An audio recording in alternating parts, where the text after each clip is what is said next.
135 గజాల భూమి కేవలం 8 లక్షలకే. ప్రతి నెల 10,000 monthly rental income. Junior NTR Koratala Shiva combo రిలీజ్కి ముందే రికార్డులో మోత మోగిస్తుంది. ఓవర్సీస్ మార్కెట్లో అయితే ఈ సినిమాకి విపరీతమైనటువంటి క్రేజ్ ఏర్పడింది.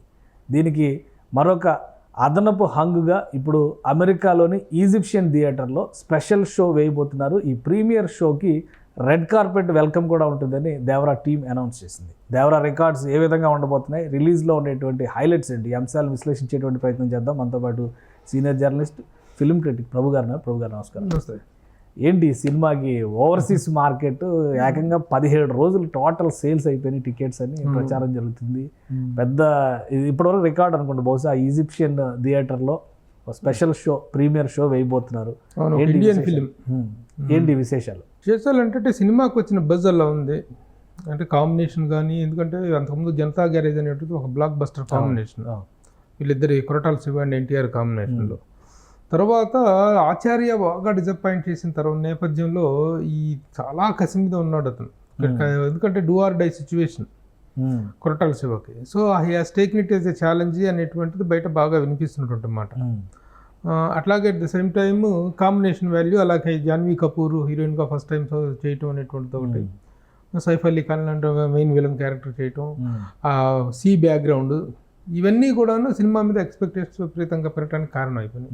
అయితే ఇప్పుడు ఈ కొత్తగా this is a very big event అనుకోవచ్చు అనమాట. ఒక ఇండియన్ సినిమాకి వచ్చినటువంటి ఫస్ట్ టైం ఒక ఇండియన్ సినిమా అనేటువంటిది the most prestigious dais theatre of Los ఏంజల్స్లో మోస్ట్ ప్రెస్టీజియస్ ఈజిప్షియన్ థియేటర్ అనేటువంటిది ఒక చారిత్రాత్మకటువంటి థియేటర్. ఎప్పుడో 1922లో ఇట్ వాజ్ ఫస్ట్ బిల్ట్. 1922లో నిర్మించబడినటువంటి థియేటర్ అది. అదొక ఈజిప్టియన్ ఆర్కిటెక్చరల్ స్టైల్లో చార్లెస్ టాబర్మ్యాన్ అనే అతను దాన్ని నిర్మించాడు అనమాట. అట్లా నిర్మించిన తర్వాత అక్కడ జరిగినటువంటి ఫిలిం ఈవెంట్స్ అనేటువంటివి కూడా, ప్రతి ఫిలిం ఈవెంట్కి కూడా ఒక పెద్ద హబ్గా తయారవటం, ఒక వరల్డ్ వైడ్గా ఒక ప్రెస్టీజియస్ డయాస్. కేవలం ఫిలిం ప్రొజెక్షన్సే కాకుండా అక్కడ రకరకాల యాక్టివిటీస్ జరుగుతూ ఉంటాయి. సినిమా అండ్ కల్చర్ సంబంధించినటువంటి ప్రతి ఈవెంట్ కూడాను అక్కడ ఆ థియేటర్లో, అక్కడ కేవలం ప్రొజెక్షన్ థియేటరే కాదు, ఫిలిం థియేటరే కాదు, so many other activities, stages performances ఉంటాయి, ఎడ్యుకేషన్ క్లాసెస్ ఉంటాయి, సెమినార్స్ జరుగుతూ ఉంటాయి. So such a wonderful dais, most prestigious dais. కాబట్టి అందులో ఒక సినిమా, ఇండియన్ సినిమా అనేటువంటిది ప్రొజెక్ట్ కావటం. అంటే ఇప్పటివరకు అసలు వేరే మన సినిమాలు ఏవి అక్కడ ప్రదర్శనకు జరగలేదు. ఫస్ట్ టైం అది కూడా అక్కడ జరుగుతుంటే ఒక ప్రెస్టీజియస్ ఫిలిం ఫెస్టివల్లో జరుగుతుంది. ఆ ఫిల్మ్ బియాండ్ ఫెస్ట్ అనేటువంటిది ఇండియా అక్కడ చాలా మోస్ట్ పాపులర్ ఫిలిం ఫెస్టివల్. ఇక్కడ మాకు ప్రపంచవ్యాప్తంగా బోల్డ్ అనే ఫిలిం ఫెస్టివల్ జరుగుతుంటే బియాండ్ ఫెస్ట్ అనేటువంటిది కూడా ఒక ప్రెస్టీజియస్, దట్ వాజ్ 2012లో స్టార్ట్ అయింది బియాండ్ ఫెస్ట్ అనేటువంటిది. అది డిఫరెంట్ జోనర్ ఫిలిమ్స్ని బాగా, ముఖ్యంగా ఈ థ్రిల్లర్స్, ఈ fantasy films, suspense films, scientific thrillers, ఇలాంటి ఫిలిమ్స్ అన్నిటినీ ప్రత్యేకంగా ఏరి కోరి చేసేటువంటి, సెలెక్ట్ చేసేటి ఒక ఫిలిం ఫెస్టివల్ అది. It attracts all kinds of audience. దాంట్లో వేసేటువంటి ఫిలిం ఫెస్టివల్స్లో, దాంట్లో ప్రదర్శించే సినిమాలకంటూ ఒక ప్రత్యేకమైనటువంటి ఆకర్షణ, ప్రత్యేకమైనటువంటి వ్యూవర్షిప్ ఉంటుంది. సో బియాండ్ ఫెస్ట్ అనేటువంటిది, సో ఇటు బియాండ్ ఫెస్ట్ అనేటువంటిది ఒక ప్రెస్టీజియస్ ఫిలిం ఫెస్టివల్ కావటం ఒకటి, at the same time Egyptian theatre అనేటువంటిది ఒక ప్రెస్టీజియస్ డయాస్ కావటం అనేటువంటిది ఒకటి, పుట్ టుగెదర్ ఇది రావటం జరిగింది అనమాట. టీమ్ అంతా వెళ్తారా? దేవరా 27వ తేదీ రిలీజ్ ఉంది. ఇది 20 జరిగేది 26వ తారీఖు సాయంత్రం ఇది ప్రదర్శన జరుగుతుంది. Red carpet welcome. చాలా మంది హాలీవుడ్ యాక్టర్స్ అందరూ కూడా పార్టిసిపేట్ చేస్తారనేటువంటి తెలుస్తుంది. సో రిలీజ్ టైంకి జూనియర్ ఎన్టీఆర్ అండ్ ఈ సినిమా టీం మొత్తం కూడా అమెరికాలో ఉంటారు. మోరోవర్ థియేటర్ వచ్చేసి 1998లో ఇది రెనోవేట్ చేశారు. 1922లో కట్టిన తర్వాత మళ్ళీ 100 సంవత్సరాల పైగా చరిత్ర కలిగినటువంటి థియేటర్. దాదాపు $13 మిలియన్ ఖర్చు చేసేసి దాన్ని రెనోవేట్ చేసేసి మళ్ళీ మోడర్న్గా హాలీవుడ్ ప్రజెంట్ స్టైల్ ఆఫ్ దీనికి సంబంధించి ఇట్ ఈస్ మోర్ ఎక్స్పాండెడ్ అనమాట థియేటర్. సో అక్కడ జరగటం అనేటువంటిది కూడా చాలా ప్రెస్టీజియస్ ఇష్యూగా. దీనికంత కారణం RRR టైంలో ఎన్టీఆర్ అక్కడ హాలీవుడ్కు వెళ్ళటం, అక్కడ హాలీవుడ్లో అందరితో పరిచయాలు ఏర్పడటం, అక్కడ ఇండియన్ సొసైటీ అనేటువంటిది కూడా స్పెషల్ కేర్ తీసుకోవటం, సినిమాకి వచ్చినటువంటి క్రేజ్ అంటే ఎందుకంటే తను ఒక ప్రత్యేక ఆకర్షణగా నిలిచాడు ఆ రోజున RRR అవార్డు వచ్చిన సందర్భంలో ఒక స్పెషల్ అట్రాక్టివ్గా నిలబడ్డాడు. ఆ సందర్భంగా తనకు మంచి పాపులారిటీ వచ్చింది. నా తర్వాత వస్తున్నట్టు తన సోలో ఫిలిం కూడా ఇదే కావటం, ఫస్ట్ పిక్చర్ RRR తర్వాత వస్తున్నటువంటి సోలో ఫిలిం కావటం, పుట్టుగెదర్ ఇవన్నీ కలిపి కూడా అక్కడ వాళ్ళు వెల్కమ్ చేసేది కూడా ఇలాంటి ఫిలిమ్స్ని. Okay okay. కాబట్టి ఇది రావటం. సో ఎట్లా ఉంది అసలు దేవరా మార్కెట్ కానీ దేవరా స్టామినా కానీ ఏ విధంగా ఉంది? ఆల్రెడీ ముంబైలో ట్రైలర్ రిలీజ్ చేశారు చాలా గ్రాండ్గా. సో దేశవ్యాప్తంగా ఒక బజ్ అయితే వచ్చింది. తెలుగులో కూడా ఏదో ప్రీ రిలీజ్ ఈవెంట్ జరుగుతుంది అనేటువంటిది ఒక సమాచారం ఉంది.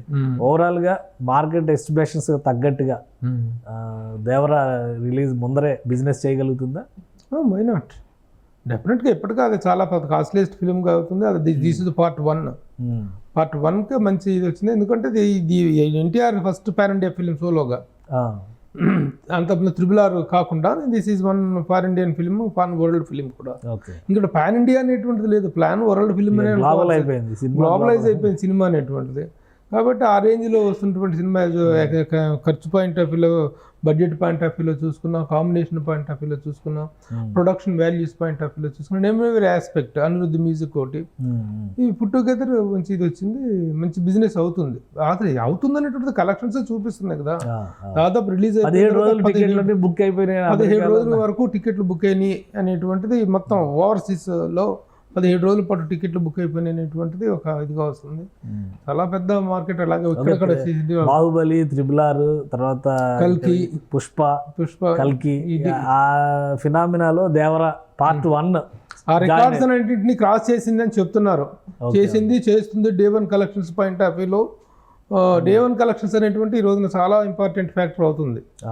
ఆ పాయింట్ ఆఫ్ వ్యూలో రికార్డ్స్ క్రియేట్ చేస్తుంది అనేటువంటిది ఒక ఇది వినిపిస్తుంది. ఇంకో ప్రచారం కూడా జరుగుతుంది, చిరంజీవి గారు వస్తారు ప్రీ రిలీజ్ ఫంక్షన్కి హైదరాబాద్లో జరిగేదానికి అంటారు. డెఫినెట్గా వస్తున్నారు అనేటువంటి పేలర్సే చాలా గట్టిగా వినిపిస్తున్నాయి. ఓకే. ఎందుకంటే ఇంత వరల్డ్ డయాస్ మీదకి ఒక తెలుగు సినిమా వెళ్తుంది అనుకున్నప్పుడు, సరే ఎన్టీఆర్కి, రామ్ చరణ్కి, చిరంజీవి గారికి ఉన్నటువంటి ఇది మాకు తెలిసినటువంటిదే. They are very good friends. ఇది నేపథ్యాన్ని పురస్కరించుకొని చిరంజీవి గారు రావడం అనేటువంటిది వండర్ఫుల్.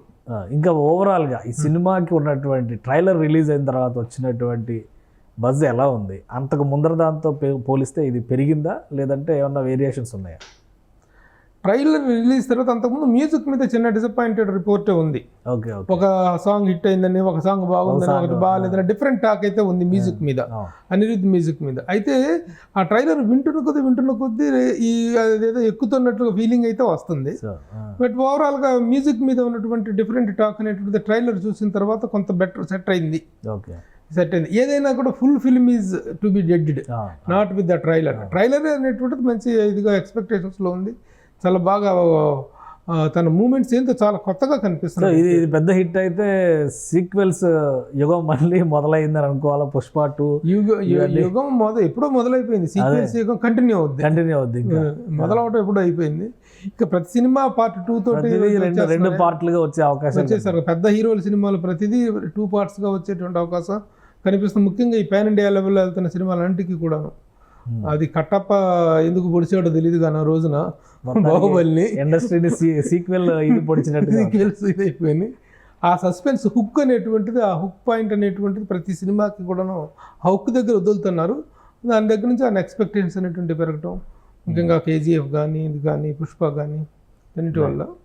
ముఖ్యంగా కాంబినేషన్ జనతా గ్యారేజ్ అనేటువంటిది వండర్ఫుల్ కాంబినేషన్, వీళ్ళిద్దరు ఇదిలో వచ్చినటువంటి సినిమా. సో ఆ ఎక్స్పెక్టేషన్స్ తగ్గట్టుగా ఈ సినిమా కూడా రీచ్ అవుతుంది.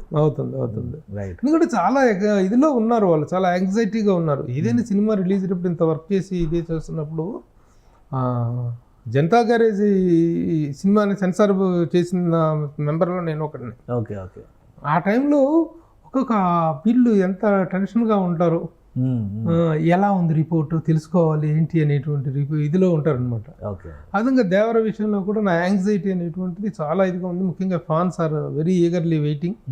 అలాగే ఉన్నటువంటి సిచ్యువేషన్స్ కూడా, ఎన్టీఆర్ సోలోగా చాలా రోజుల తర్వాత వస్తున్నటువంటి సినిమా, స్టేట్లో ఉన్నటువంటి సిచ్యువేషన్స్ కూడాను కొంచెం డిఫరెంట్గా ఉన్నటువంటి సందర్భం ఇది. సో పొలిటికల్ అటెన్షన్ కూడా ఉంది, పొలిటికల్ అటెన్షన్ కూడా దీని మీద ఉంది, డెఫినెట్గా ఉంది. పొలిటికల్ అటెన్షన్ ఉంటుంది. ఎన్టీఆర్ సోలోగా కళ్యాణ్ రామ్ కళ్యాణ్ రామ్ సమర్పణకుడుగా వస్తున్నటువంటి సినిమా రైట్. కాబట్టి ఆ పొలిటికల్ అటెన్షన్ పాయింట్ ఆఫ్ వ్యూలో డిఫరెంట్ యాంగిల్ తీసుకునేటువంటి అవకాశం ఉంది. In every aspect the film has certain points to be raised Right. అనేటువంటిది waiting point. Right right thank you Prabhu గారు మీ విశ్లేషణ అందించినందుకు. ఇది దేవరాజ్ సినిమా పైన దేశవ్యాప్తంగానే కాదు పాన్ ఇండియా అనేటువంటి మాటను కూడా పక్కన పెట్టేసి గ్లోబల్ అనేటువంటి ట్రెండ్ని ఇప్పుడు చూడాల్సిన పరిస్థితి కనిపిస్తుంది. అమెరికాలో ముఖ్యంగా నార్త్ అమెరికాలో 17 రోజుల పాటు టికెట్లన్నీ కూడా సేల్ అయిపోయినాయి. అలానే ఆస్ట్రేలియాలో కూడా 1 మిలియన్ క్రాస్ అయినటువంటి రికార్డు దేవరకి దక్కింది. ఇప్పుడు ఈజిప్షియన్ థియేటర్లో రెడ్ కార్పెట్ వెల్కమ్ దేవరకి వస్తున్నటువంటి నేపథ్యంలో అభిమానులు అయితే ఇంకొక వారం 10 రోజులు నిరీక్షణ చేయాల్సిందే. కానీ 27వ తేదీన ఒక సునామీ తాకేటువంటి అవకాశాలు ఉన్నాయి. ఎన్టీఆర్ సోలో ఫిలింగా అనేక ప్రాధాన్యతలు ఉన్నటువంటి అంశంగా ఇది రికార్డుల మోత మోగడం ఖాయం అనేటువంటి సంకేతాలు అయితే కనిపిస్తున్నాయని ప్రభు గారు విశ్లేషిస్తున్నారు. ఇది special discussion. Keep watching. Suman టీవీలో మీ పర్సనల్ అండ్ బిజినెస్ ప్రమోషన్స్ కోసం కింది నెంబర్కి కాంటాక్ట్ చేయండి.